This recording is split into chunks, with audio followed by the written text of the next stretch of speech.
Hello, hello, hello, everyone, and welcome to another What Wives Want special.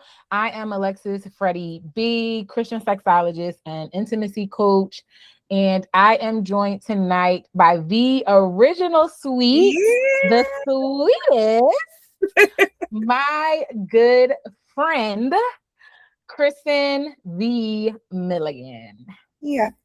And tonight we are talking about friendships. And I am so excited for this conversation, as I know a lot of you are excited for this conversation because I've received a lot of emails and DMs about how do I form friendships, or this friendship is no longer working for me, or where's my community as a wife, as a fiance, as a mom. So tonight we are going there. So first and foremost, I want to make sure you have your water and your wine. Cause yeah, it might get a little Well, a little we think talking fortifying about step. sex is like, oh, clutch the pearls. No, it's really these friendships. And we'll Mhm. get into why in a little bit. But Ckrisen, do you want to say just a little bit about yourself? Say hey to the folks. Yeah. So I'm Kristen Milligan. I am a teacher and I have been friends with Alexis since college. So way back when. So our friend groups are pretty intertwined since our 20s.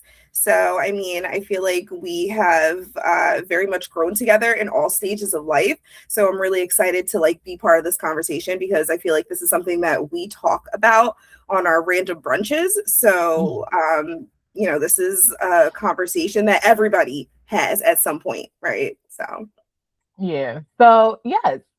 So mhm. yeah, so I am super, super excited. So we are going to jump right in with the first question of the night. Why does friendship seem to get harder after marriage? Ooh, well, for me, and I know we've talked about this, friendship gets harder after marriage because all of our expectations shift, our Mhm. priorities change. What we cared about when we were in our 20s is not what we care about now that we're 30. Like, you Mhm. know, in college, we cared about getting to the best parties, right?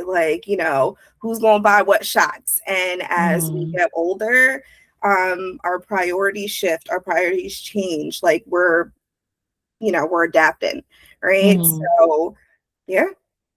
Yeah, I absolutely agree. Like, one, I do think it is an internal process, like, and intrapersonally, when we're talking about like what happens within our responsibilities, they increase, our obligations increase, and all Hmm. that. And I also think as a society, we have been socialized and taught to look at marriage as a certain way. Yeah. So it's like marriage is put on this isolated island of, now you have arrived, you have found your better half, as people say. You found your one, you found your person. Mhm. So you good. Like, you don't Yep. need anyone else. And I think from a place of the person that is married, or the person that is like on this isolated island, like, you also buy into the hype for a little bit. Like, Yeah. for some of us, you buy into the hype for a little bit, and it's like, oh, it's just gonna be me, my man, my man, my man. And woe to the single girls, and Hmm. woe to the friends, and all the things. And so you look around and you're like, yes, he That's is right. my best friend, Yeah. Yeah. but where my girls at from the front, the back, and the feel of that? Like, Yeah. where is he? Now And I listen feel like here, too, Minister there's Milligan. Thank um you for the check. But yeah, Which go ahead. yeah, with the chat. No, but I was gonna say, I also feel like the friendships get harder because after marriage, there's this transitional period, right? You're saying oh, my man, my man, my man, but yeah, you come out that cloud and you're just like, oh, wait a second, I need that balance. Mm-hmm. Your husband can be your best friend, but he can't be your only friend. There's a reason why we call it a village, right? Mm-hmm. It's a support system. It's a group of people. Like one person cannot meet every single need.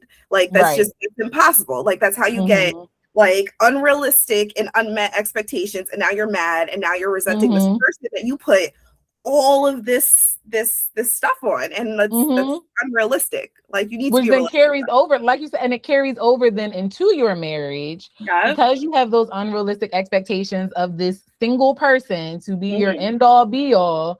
And oh, you ain't watched Love Island with me last night, so you ain't getting no booty tonight. Like what? This is not make it make sense.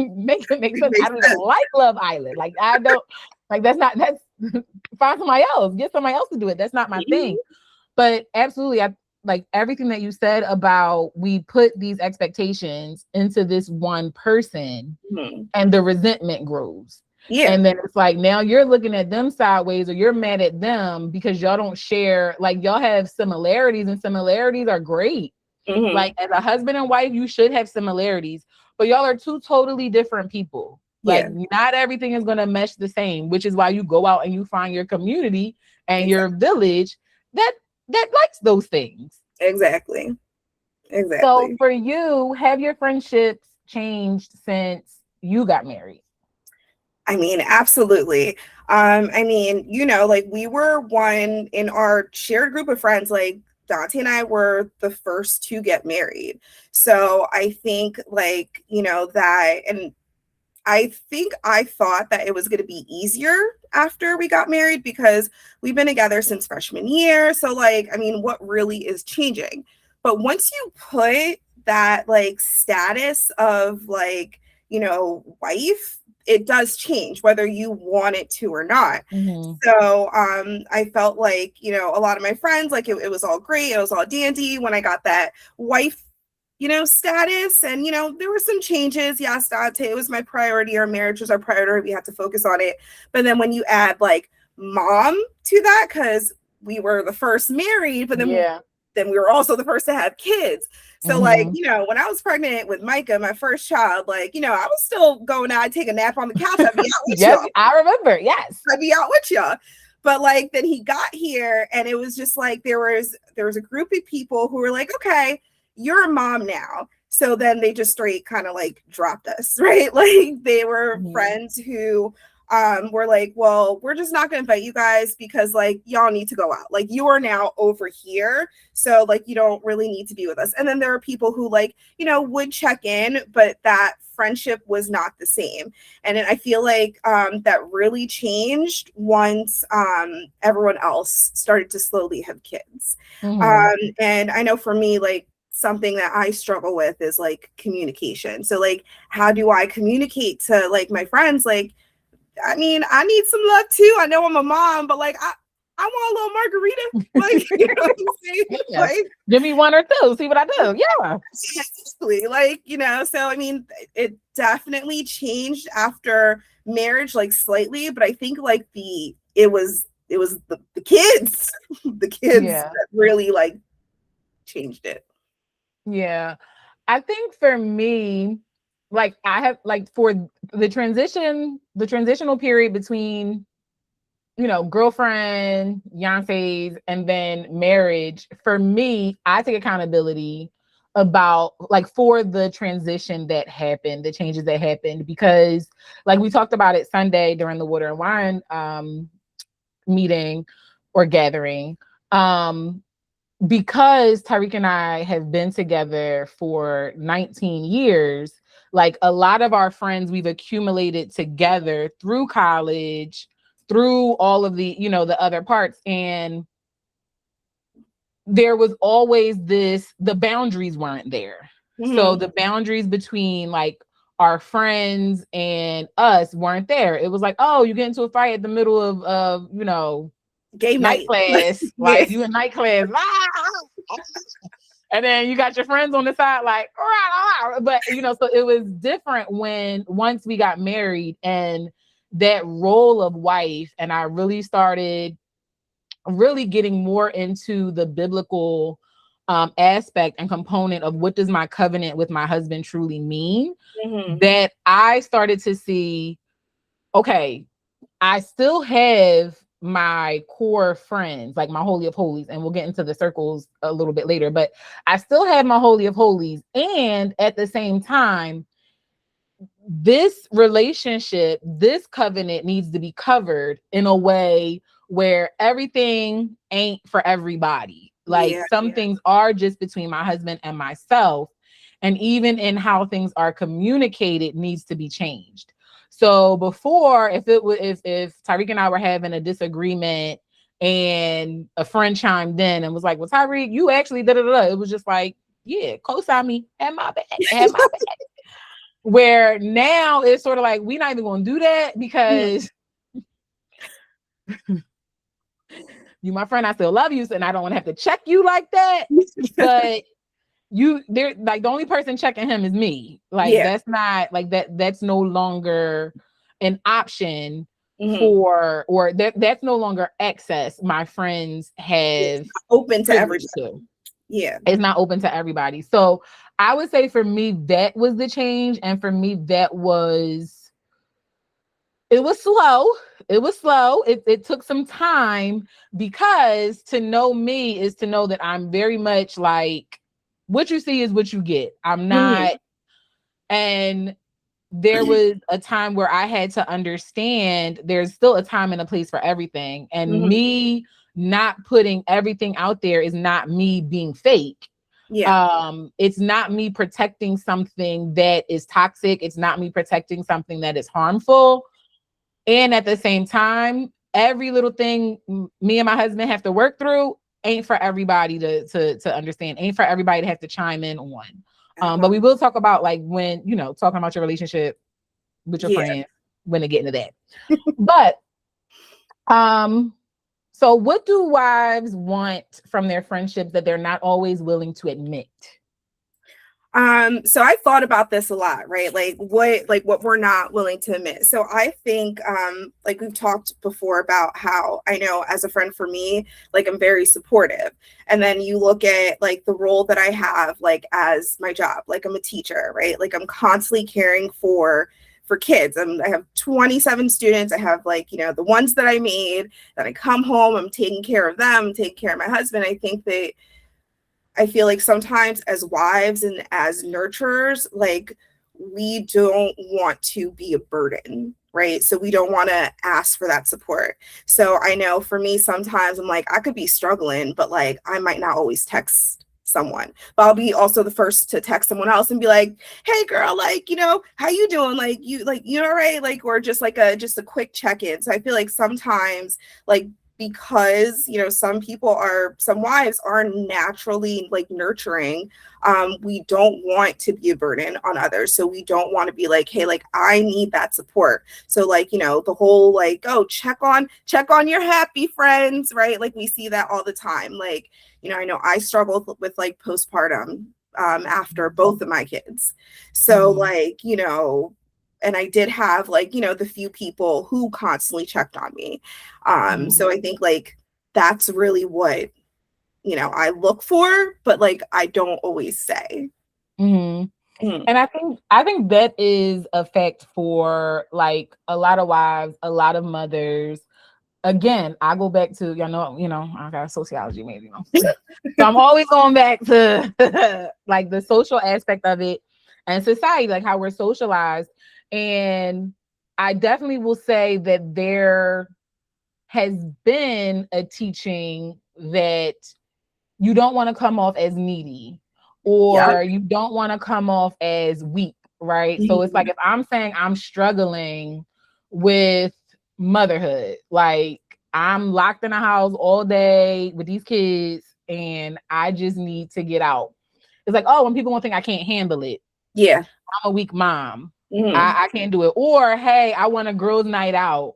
Oh, something got to be going on in the marriage. She ain't happy. Yeah. Like, they having problems. No, I'm just tired of looking at him.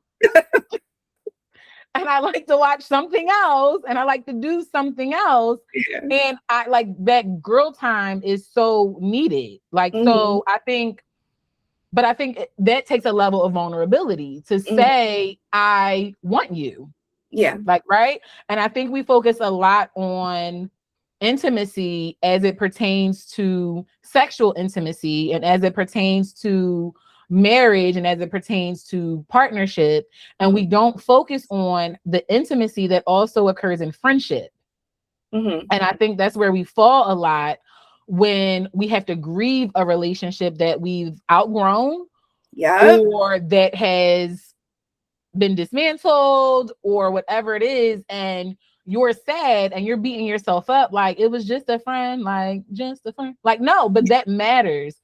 It Yeah. matters depending on what circle that friend was in, that now they no longer are there. And when we talk about intimacy, especially emotional intimacy, a lot of the times we're more emotionally intimate with our girlfriends Yeah. than we are with the people we laying with. Let's just keep it 100. Like, Yeah. we will tell our girlfriends our deepest fears, secrets. Like, girl, don't let the group chat get out. If we stop being friends, you better take a blood oath. You ain't gonna tell none of my business. Like, you don't say that to your husband. You're like, if we get divorced, don't tell none of my business. Nobody's like, you don't. It's like you don't even go there. Yeah. But I say it like I say it as a tagline, but I say it all the time. We will give our vulva and our vaginas before we give our vulnerable to the very people we're sleeping with. We save our vulnerable and we give our vulnerable to our girlfriends a lot of the times. And that's a little mix, but we ain't touching that. We're talking about friends today. But if we're being honest, when we've outgrown a relationship, when the season has changed, right? Let's just say the season ain't no bad blood, but you're moving from one circle to the next in our friendship circles. Like, you're moving from one circle to the next, or you're moving out of it altogether. We don't talk about what that season is like for a woman and what that does. So can you speak a little bit to if you've ever had any friendships that you've outgrown due to just seasonal shiftings? What was that like for you? So when I think about just like outgrowing in general, right? Like you said, like it's a seasonal thing. Like, I mean, as humans, like, we adapt, and as we get older, like, you know, we talked about it, like, priorities change. So, I mean, I have had friends, right, in college that we those TMB retreats, they were packed. They were packed. Yes, they was sleeping on floors. Like, there was not a bed left in sight. The floors were packed. Everything was packed. And look around right now, right? Yeah. And there's no bad blood, like you said, right? Like, you know, we looking at everybody having their babies, cute, like, you know, you could be like, oh, love this for you, whatever. And that's okay. And I think one of the things that you said that I think was really important is, like, it's okay to grieve that, right? Like, because like that, like, at the end of the day, like, this was supposed to be like what we thought at the time, right? And, you know, in our 20s, like, this was everything to us. Like, this was our core group. So to go from like such a big group, I'm like, oh, these are the people who, like, my kids are going to be calling auntie and uncle for life, right? And then, you know, and then suddenly you look around and it's diminished to like 4 people. But then I think, like, there's something to be said about the people that are left. Like, you know, I look at, you know, you have been through all the things with me. Like you said, like, there's things that I could talk to you about that I wouldn't be able to talk to, like, you know, another friend about. And I think, like, as we outgrow friendships, and you know me, like, I'm not the best with confrontation, so like I might outgrow a friendship, but like, you know, we still go talk like often, like, you know what I'm saying? But when we outgrow these friendships, and something that you had mentioned that we talked about on Sunday for Water and Wives was code switching, right? Like, is like we code as Black women, right? We code switch at work all the time, right? At least I know I do. And you can't code switch between friendships. Like, if you feel like you have to sit here and be a different person just to hang out with the person, then why are you holding on to this relationship, you know, so strongly? Like, maybe it is time to outgrow that person. Like you want to be like, you know, your authentic self.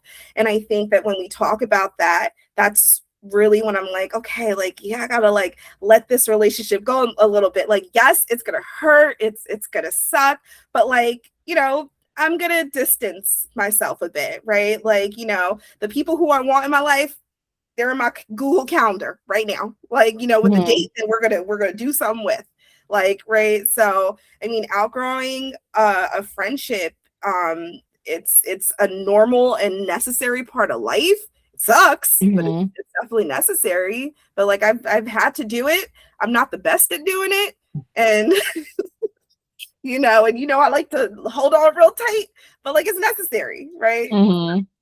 And that goes like right into my analogy, or my, like, I don't want to call it teaching, but y'all know I'm an educator, so it is a teaching of the friendship circles. Because I think when we talk about friendship and we talk about friendships evolving, whether that is increasing in intimacy and friendships or decreasing in intimacy and friendships, or even maintaining, I think sometimes we have this mindset that it has to be a confrontation. Like it has to be like, we're no longer friends. Don't call me. Lose the number. Yeah, lose my number. My kid not call you auntie no more. You ain't even miss. Like, you're a stranger. It doesn't have to be all of that. And I mean, I haven't experienced anything like that with my children. As children are involved, that's even more intimate. But having to switch someone's place in a circle in my life was something I started doing when I got engaged. Like when we got engaged and I had to talk about who's going to be bridesmaids, who's not going to be bridesmaids, like there were conversations that had to be had with people who may have felt like the relationship was still what it was, but in reality, we were growing apart in a season where, okay, when I say who's going to stand up there with me, these are the people that's going to stand up there with me. So get your notebooks out, or get your notepad out, because we're going to talk about right now how to put people in their right place in your life. Okay. So that you don't have to be confused and you don't have to feel anxious. You can have these conversations because you know exactly where people are supposed to be in your life. So if we start to think about our friendships as a concert, right? We all at this concert, or everybody wants to be at this concert. So you start out with the general admission, right? Your general admission, they got general admission tickets. They still at the concert, right? I'm still up in the house, but this is your outer court. These are the people that you're cool with. These are your social media friends. Y'all can like each other's posts. Y'all may see each other at functions, at brunches, depending if you're in any sororities or fraternities. These are mostly those people, your outer court. We still good. Like y'all still in the concert. So keep that in mind. Y'all still in the concert. Y'all in the nosebleeds, but you're at the concert, but you are in the nosebleeds, which means your visibility and your access to certain parts of my life are limited. Because everything don't go on the big screen. The camera can't catch everything, right? We know social media doesn't catch the whole story. Like people be out here smiling and divorced tomorrow. Like you never know what someone's true life is from social media. But like that post, girl. Like, hey, and it's not about being fake or phony. That's what it is. Like we're casually cool. All right, so y'all got that. We got our general admins, right? General admission. Next, we got the good seats.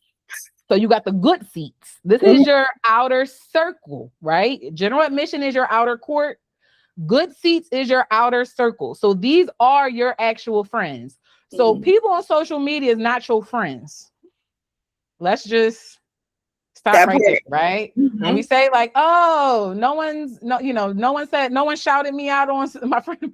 They don't even know you. It's my birthday. It's very simple. Like they could be scrolling. If they like it, they like it. They could be scrolling and like it and still not like it. Like these are not your friends. Okay. Yeah.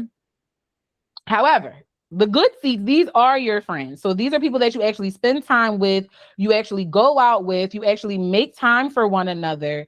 These are those people, but they still only have some pieces of your life, right? So they may have better seats. These are the good seats, but they may not be able to feel the sweat from your brow, right? They can't feel that, but they feel close enough where it's like, okay, but we're friends. We share a lot of things. So think about where people need to be as I'm explaining these circles, because y'all probably got people in the wrong circles, which means you got wrong expectations, and y'all just over here mad.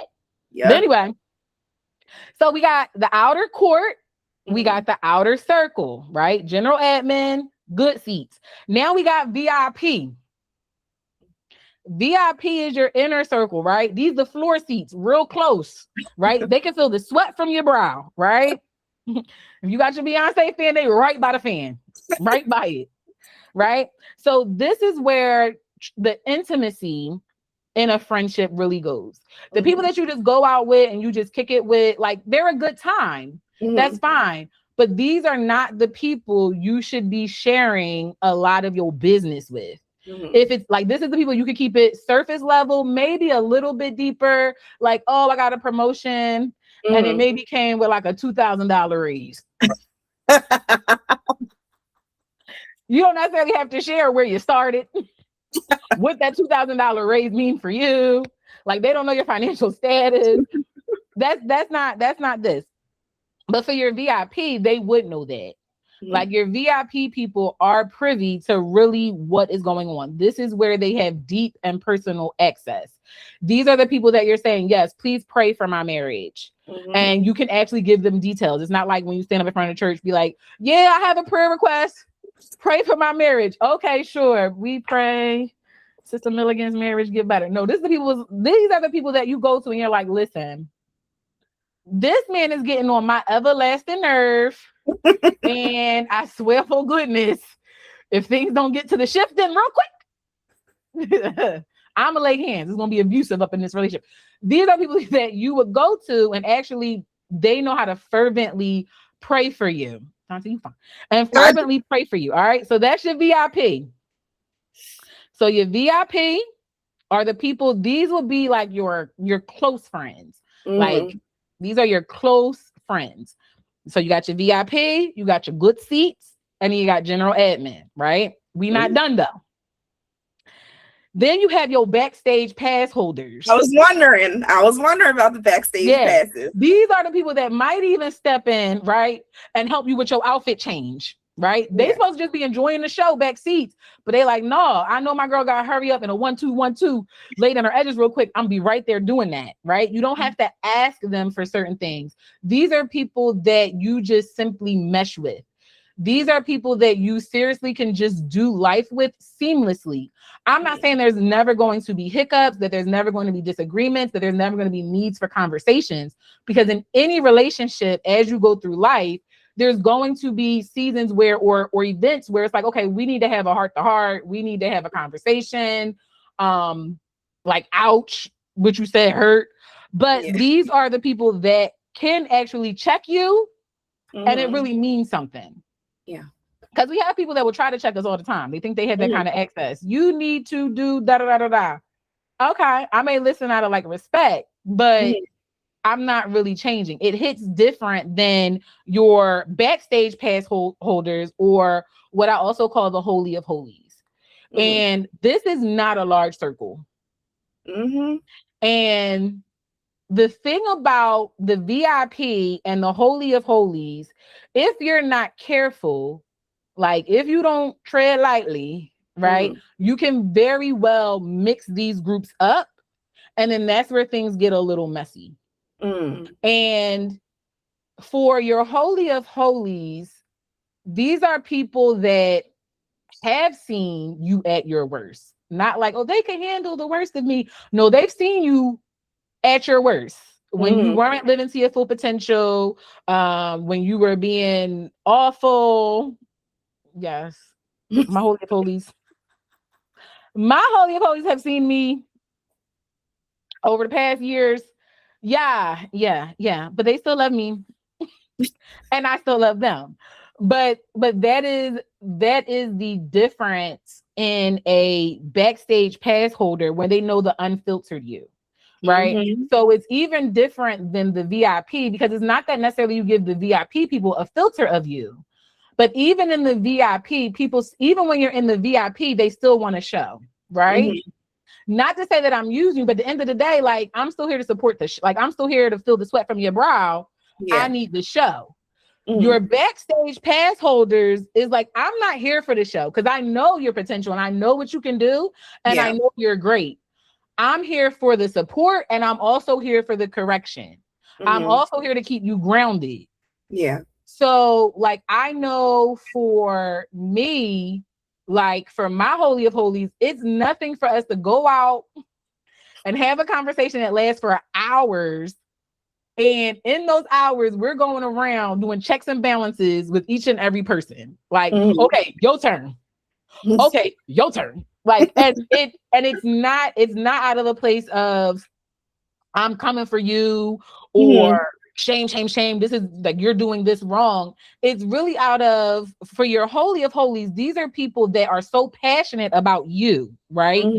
And you are so sacred in their life that you not living up to your full potential is hurting them. It hurts them, yeah. Yeah, it's hurting them.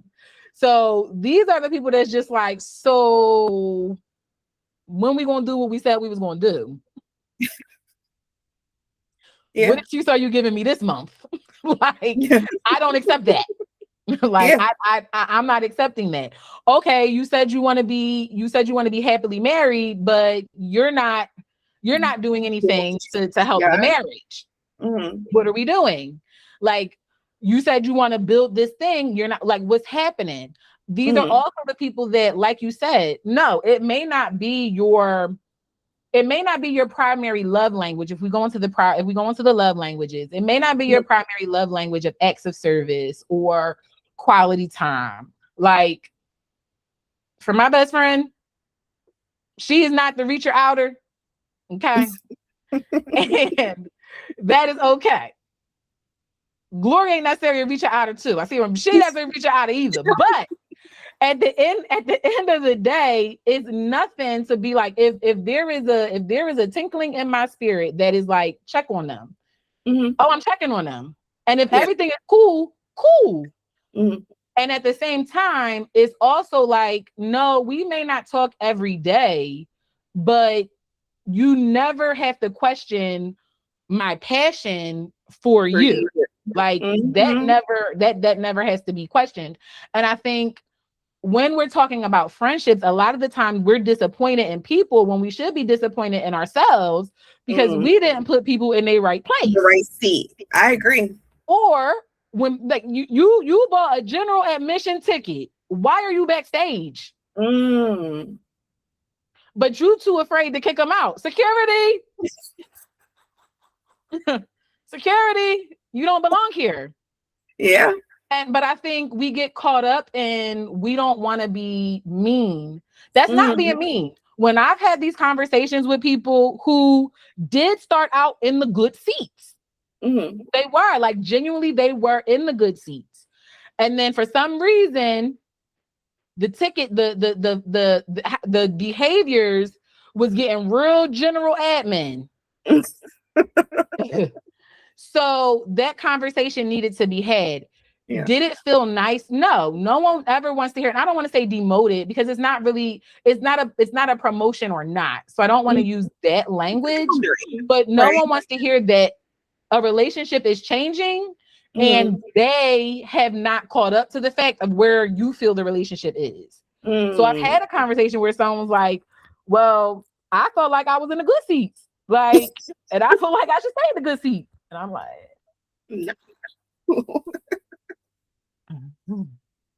not for me. Like, I don't feel that way. And if you feel that way and you want to keep me in the good seats in your life and at your concert, that's fine. But for me, the price for me is a little higher to be in the good seats. Like that. And that's not being mean. I think we've gotten away from just being direct.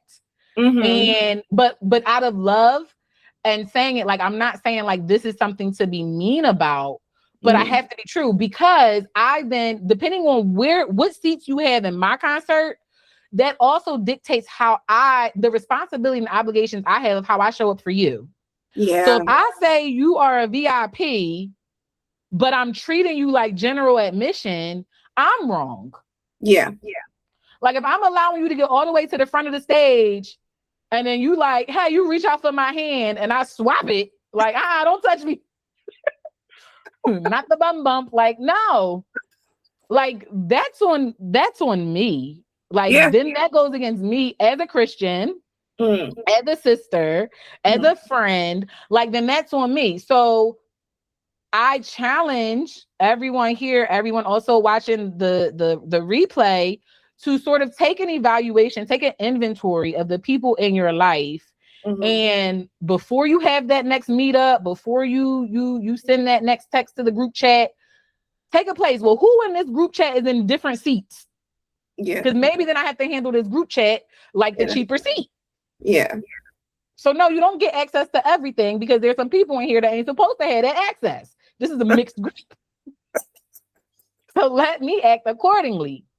And this is what happens even in our marriages, when sometimes we're taking things that are happening in our marriages that's for the backstage pass holders or for the VIPs, and we're even telling to the good seats. Like we out at brunch with a group of people and we just telling all our business. This ain't for that. Yeah. And then we mad when we get a phone call. Oh, girl, I heard such and such said you such and such said y'all such and such. Then you're like, oh, I don't know, she did. Well, no, you know she did, because she was in the good seat. She's in the wrong. Yeah, she put her in the wrong and seat. You over here giving her VIP backstage information. So definitely when it comes to friendships, I think that analogy of, your life is a concert. At the end of the day, you have to think of, why are people there? And what have they paid through their fruit, right? Come on, we all brothers and sisters in Christ. What have they paid by their fruit? What have you seen from the fruit that they deserve higher access? Right? Because if you have people who are only still little seedlings, but you just going on a hope and a prayer and a wish, like, come on, we check our girlfriends about doing this with men. Girl, don't look at the potential. It ain't about the potential. What he got now? We can't go about hoping a weem and a prayer and a dream. We got things to do, right? But yet we have this kind of patience for girlfriends.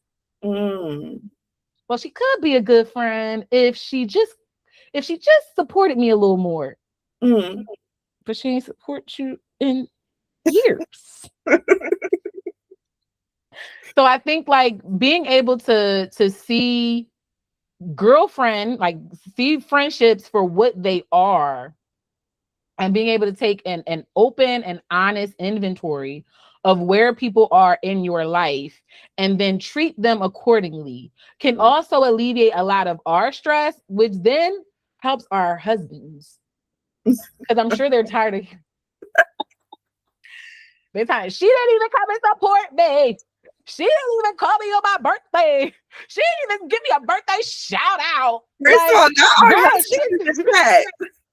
I'm about to delete them from the like they's in general admission. They can't even see you. They still looking on the big screen. Like they can't even it's not that. And if they do say happy birthday, sure. But I also think that's where we get caught up in sometimes people that are, shining a little glossy apple, right? But then we may overlook the backstage pass holders who's like, okay, I don't got time to twinkle and dance in your face. I'm over here on my knees praying for you. You worry about I ain't make a whole collage for your birthday.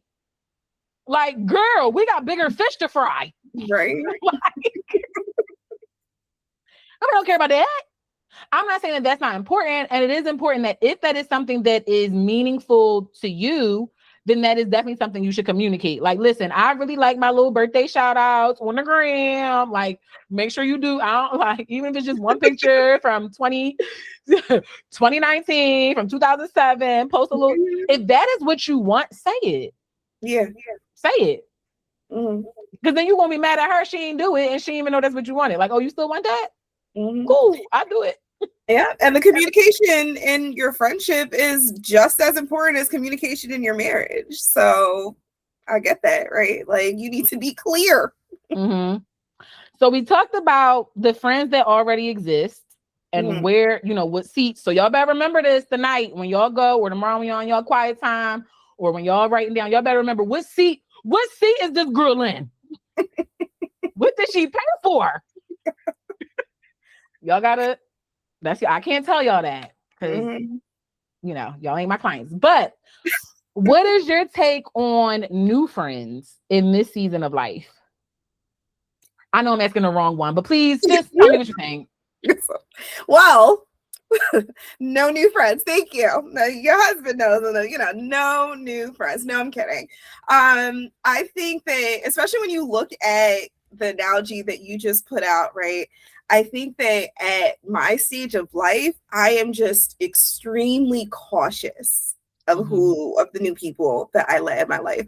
Like, I am like the most extroverted introvert ever. Like, I try my best to I don't like talking to people, but like I'm always like, like, that's just how I am. I can't help it.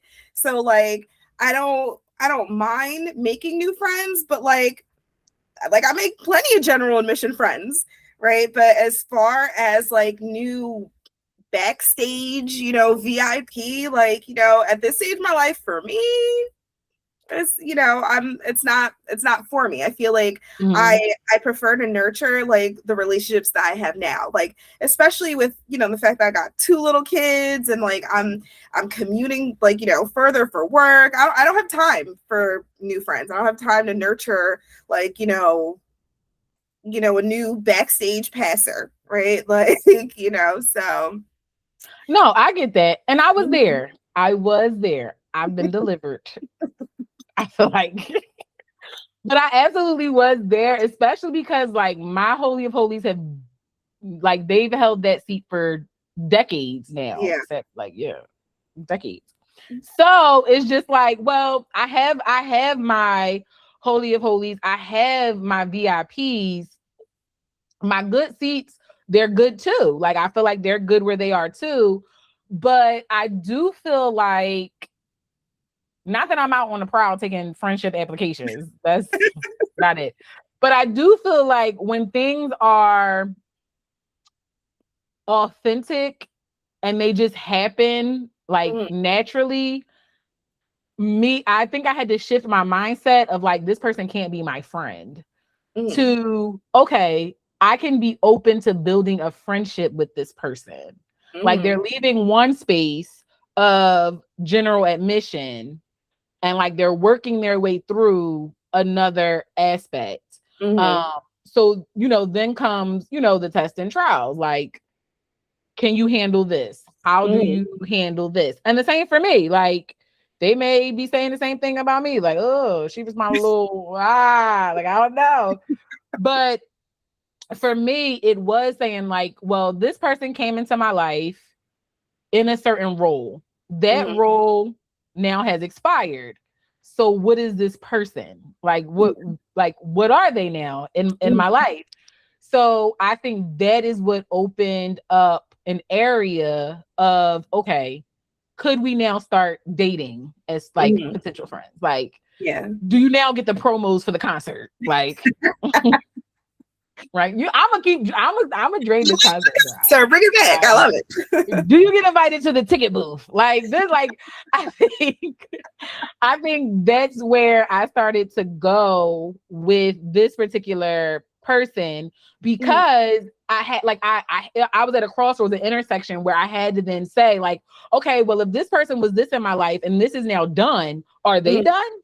Yeah. Or now do we start looking at a different role, a different position, and understanding how I am? Because I'll be honest with you all, a lot of this, like me having to fully understand the concert and the access, came from a place of me having my little feelings hurt a lot by people, I had in the wrong place. Yeah. And me saying, I ain't never been one to chase no man. I ain't about to be one to chase no female. Just, I'm not a chaser. I don't run. I'm not a track star. I don't do that. I don't even jog. Barely walk fast. So I need to know what things are. Like, I'm not one to be like, well, what are we? No, what are we doing? Like, that's just Tyreek, you're getting kicked out. How do I remove him? How do I remove him from the meeting? But no, like I'm not like that's I ain't into keeping nobody that don't want to be kept. Like I will put in the work. I'm not afraid of putting in work. I'm not afraid of making changes. I'm not afraid of taking accountability. I'm not afraid of tough conversations and us having to sit in it and process and repair. Like I've done that with my Holy of Holies. So I'm not, but again, I have to choose who I do that with. I don't have time to have heart-to-hearts with gen admins. Like, this is not saying that they are not deserving and worthy people. They are, because my gen admins is somebody's backstage pass holders. I'm pretty sure they're just not at this concert. Like at the Alexis concert, they just not at this one. But understanding then who do I make that time for?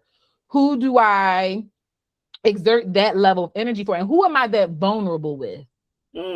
Like, I'm not going to be a bag of tears for everybody. Like, and that's not out of pride. That's just simply because, like, what would be the reason? Because if I'm going to sit here and I'm going to cry and I'm going to lament and I'm going to put my whole heart forward, I have certain expectations, like support. Warmth. Care. Godly counsel. Like, so if I'm pouring my whole heart out and you just like, girl, sheesh, girl, wow, girl, sheesh, what is the reason? So I'm not against in this season forming new friendships. I'm not against dating people into different courts of my life. I think for me, because I am open and honest about where people are in my life, that sometimes is my only hesitance.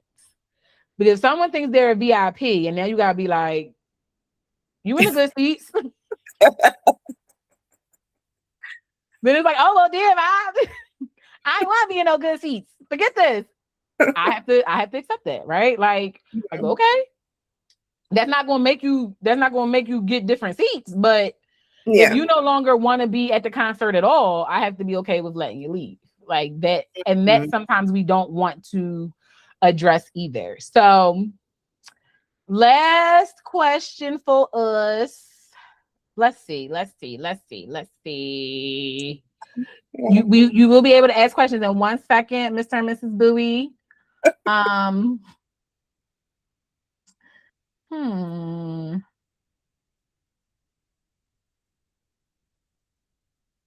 Actually, do you have a question that you wanted to actually ask, Ckrisen? Me? Yeah. Or one that you want to answer? I don't think I have a question. I mean, I think that listening to your the concert analogy, that hit. Sit with that. Yes. Take that. Like, and I think that when you said like you had to be okay with someone leaving, right? And I think that, you know, like preparing yourself for something like that, because we talk about like, you know, outgrowing friends, you got to grieve, whatever, but like, you know, mentally preparing yourself for that is like, that's hard. Right. Like, so, you know, getting the courage to have that conversation about like, you know, without hurting someone's feelings, because at the end of the day, especially if someone like started off as like, you know, backstage pass or good seats, like, you know, to move that, like that hurts. Right. Like, so having that conversation is like, that's hard. That's hard. But the only thing you can control is your delivery and your intent. You can't control how they respond. So like, if they feelings is going to be hurt, they're going to be hurt. I can't, and that may sound harsh too, but it's like, I can't not have a conversation, or I can't postpone a conversation because I got to figure out how to help you navigate your feelings. I can only control my delivery, and I can control the intent, and I can control my words. So I can know that, like, I can choose softer language as long as it's still clear. Not like, well, girl, we're not like besties. What does that mean? We're not besties. What is that? Like, no, you're not my best friend. Well, not like that. That was that's the wrong example, y'all. The delivery was not nice. I said, dang. I said, not that delivery. I take that back. Not like that. But you can also say, like, what your expectations are. And I think for me, when I had those conversations, it was just that. It was just saying, like, when I think of a VIP, this is what I think of. And unfortunately, like, this is just not what has been shown thus far in our relationship. That's not saying it can never get there, but we're not going off of potential, remember? So, like, I can't go off of what it could be. I'm going off of what it is. Yeah. And I feel like it's so much easier to let down a man than it is to let down a friend. Come on. I told you, you will give your vulva. You will pop it left and right for a dude, right? Well, for those who are married. Hold on. Ckrisen Sexologist. For those who are married, right? You will throw it in a circle, swing from a chandelier, and not tell this dude your deepest fears and desires. But you will have the best orgasm of your life, and then get on the phone and be like, girl, I got this interview tomorrow. I'm so scared. And he over there just a happy and a gleaming and not knowing what's going on. And then once sex is off the table, you sitting across the table like, I don't even know. You don't even know me. I don't even know you. Okay. All right. Yeah. But I will now stop the recording. For those who are catching the replay, if you want to be able to ask questions live and hear answers live, make sure you are catching the What Wives Want live specials every third Wednesday at 8 p.m. because that will be the time and place to be able to show your face. Hey, I'm a rapper. And get those questions out there and get the answers from myself, a Christian sexologist, intimacy coach, as well as whoever my special guest is for that evening. But until next time, for those who are watching the replay, I'm gonna catch y'all later so we can get into the questions and answers of those who are live. See ya.